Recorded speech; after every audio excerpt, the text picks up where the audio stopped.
शीतकालीन सत्र 2025 वो जर्मनी की यात्रा पर थे।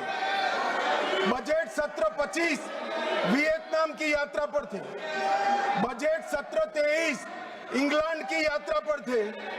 बजट सत्र 18 सिंगापुर और मलेशिया की यात्रा पर थे। मॉनसून सत्र 20 विदेश यात्रा पर थे। बजट सत्र 15 इसमें से 60 दिन विदेश यात्रा में रहे। अब सब एक भयंकर कोइंसिडेंट है। जब भी बजट सत्र आता है या महत्वपूर्ण सत्र आता है, उनकी विदेश यात्रा लग जाती है और फिर कहते हैं हमें बोलने नहीं देते। भाई विदेश से सदन में कैसे बोलोगे बताओ भाई, कोई मुझे समझा दे मान्यवर। जो आदमी जर्मनी में है, इंग्लैंड में है, सिंगापुर में है, वो यहाँ कैसे बोलेगा? यहाँ वीडियो कॉन्फ्रेंस का कोई प्रावधान नहीं है मान्यवर, वरना तो वीडियो कॉन्फ्रेंस से भी उनको बुलवा देते। और मान्यवर, आज जब विपक्ष स्पीकर साहब के कंडक्ट पर सवाल खड़ा कर रहा है, कंडक्ट सिर्फ स्पीकर का नहीं देखा जाता। ये सदन पक्ष, प्रतिपक्ष और स्पीकर और माननीय राष्ट्रपति महोदय, ये सब मिलकर सदन बनता है।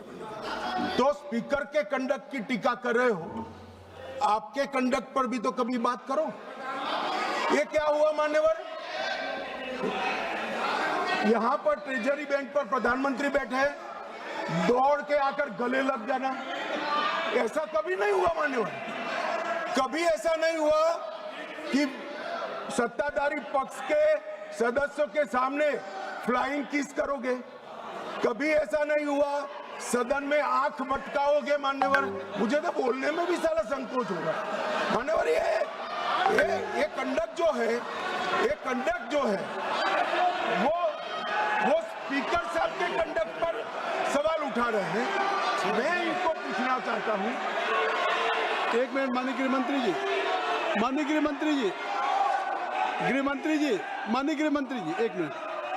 अगर सभी माननीय सदस्यों की सहमति हो तो सभा की कार्रवाई जब तक गृहमंत्री जी की स्पीच चल रही है समय बढ़ा दिया जाए। मान्यवर, किसी भी के सामने हम एक उंगली दिखाते हैं तो 4 उंगलियां अपने सामने उठती है। ये जब लोकसभा स्पीकर के कंडक्ट पर सवाल करते हैं, समूचे विपक्ष को मैं कहना चाहता हूं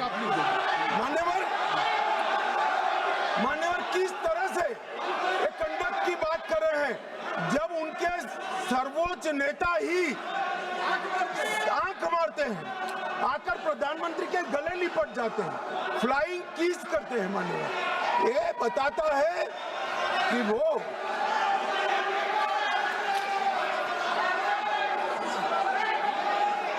provoking.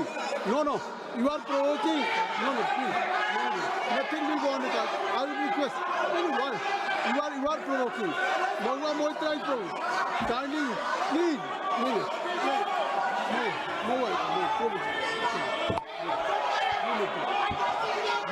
मान्यवर, मेरा कोई शब्द संसद प्रणालिका के अनुकूल नहीं है, तो इसको आप हटा सकते हैं।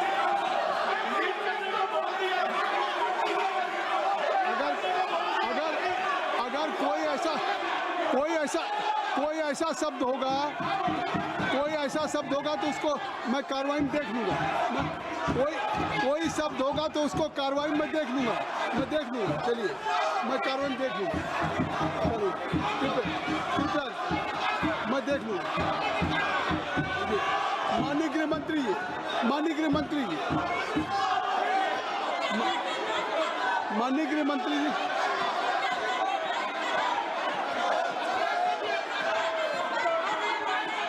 गृहमंत्री जी को बुलाइए। माननीय गृहमंत्री सर, कोई शब्द मेरा असंसदीय हो तो कृपया इसको डिलीट कर दीजिए। मैं माननीय गृहमंत्री जी के आप सुन लें, माननीय गृहमंत्री जी के जो वक्तव्य हैं उसको मैं कार्रवाई में देख लूंगा। अगर कोई शब्द असंसदीय होगा तो मैं उसको कार्रवाई का हिस्सा नहीं बनने दूंगा। माननीय गृहमंत्री जी। माननीय गृह मंत्री जी, माननीय गृह मंत्री जी,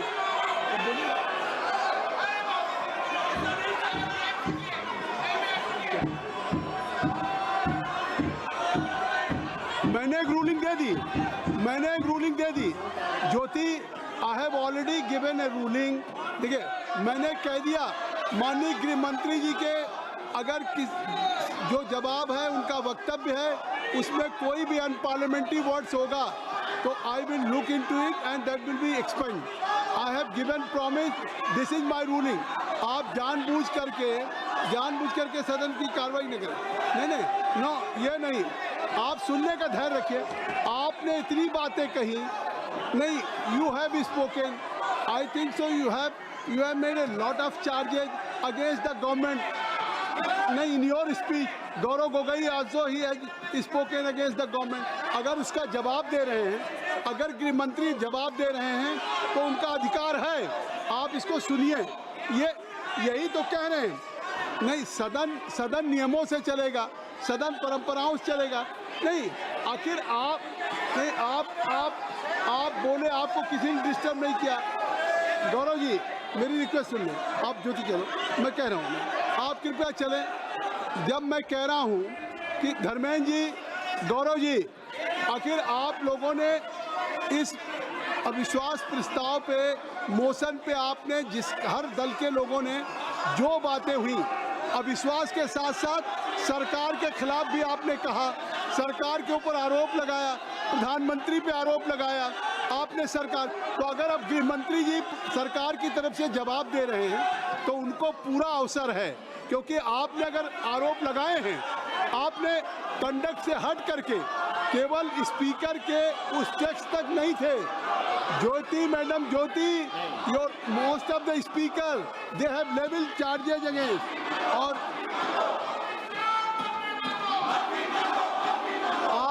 आप ये नहीं सुनना चाहते हैं, इसका मतलब है कि सच्चाई नहीं सुनना चाहते। आप सच्चाई नहीं सुनना चाहते। अगर गृह मंत्री जी जो कह रहे हैं फैक्चुअल कह रहे हैं, अगर उनकी अटेंडेंस की बात हो या और सारी बातें, कितना पार्टिसिपेट किया है, हर आदमी को अधिकार है। अगर मेंबर ऑफ पार्लियामेंट एलओपी हो, चाहे रूलिंग पार्टी का कोई हो, ये देश की जनता को अगर अधिकार है पूरा जानने का कि इन्होंने कितना डिबेट में भाग लिया। तो इसलिए आप गृह मंत्री का जवाब सुनिए। आपने चार्जेज लगाए, नहीं, आप ये क्या बात, ये कौन सी बात, किस बात पे, किस बात पे? कोई सवाल नहीं। माननीय गृह मंत्री जी, माननीय गृह मंत्री जी,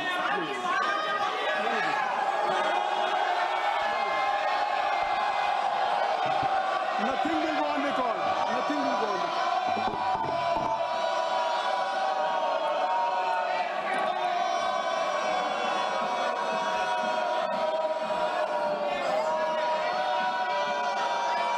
मान्यवर,